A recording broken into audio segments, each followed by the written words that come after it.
tere! See video on mõeldud järjeks minu eelmisele videole, kus ma tutvustasin Krita põhifunktsioone ja rääkisin maalimise etappidest. Ühtlasi näitasin, kuidas lisada oma lemmikpintslid eraldi kausta. Selles videos näitan ma, millised pintslid minul seal on. Kui sa nüüd ei leia selle nimega pintslit, millest mina räägin, siis vali ülaribal asuvast menüüst Settings, Manage Resources ja sul ilmselt paiknevad need siis sellisel viisil. See tähendab nüüd seda, et sul on vanema versiooni pintslid mitteaktiivses kaustas. Ja selleks, et need aktiivsesse kausta tõsta, tee selle peal klõps ja vajuta noolt.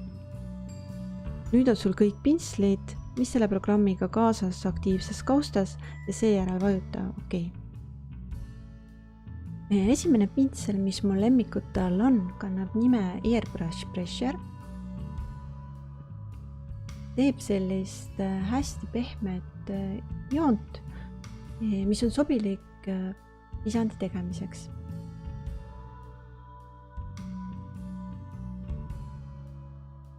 Teine pintsel, mida ma kasutan, on Bristles Hairi ja see teeb sellist joont.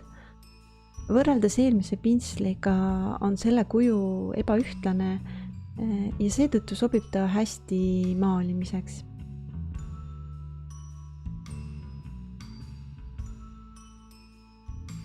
Järgmine pintsel on Pencil Tilt ja selle joon meenutab harilikku pliiatsit. Seetõttu sobibki ta hästi visandite tegemiseks. Kui sa näed pintsli nurgas T-tähist, siis see näitab selle kalde tundlikkust. Kui see on sees, siis sa saad pintslit liigutada graafikalaual nii, nagu sa hoiaksid käes tavalist joonistusvahendit. Eriti kasulik on see neile, kes oma digitaalseid töid varjutavad. Järgmine pintsel kannab nime Pencil Texture. See on selline, nagu nimi ütleb, et annab edasi pliiatsi tekstuuri. Sobib väga hästi näiteks tausta tegemiseks.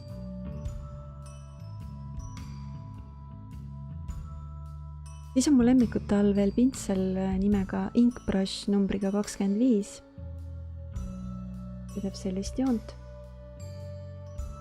Pintsel sobib väga hästi kontuuride tegemiseks.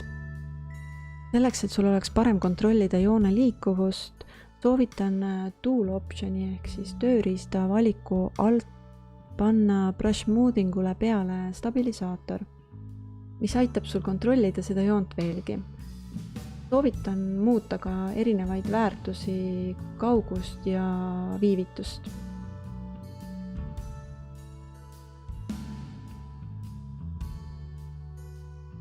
Viimane pintsel kannab nime Layout Block. See pintsel sobib nii visandi tegemiseks või ka tausta katmiseks.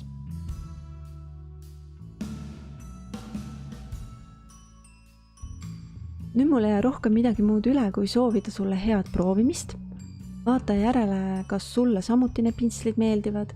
Kui ei meeldi, siis otsi sellised, mis sinu tehnikaga paremini sobiksid.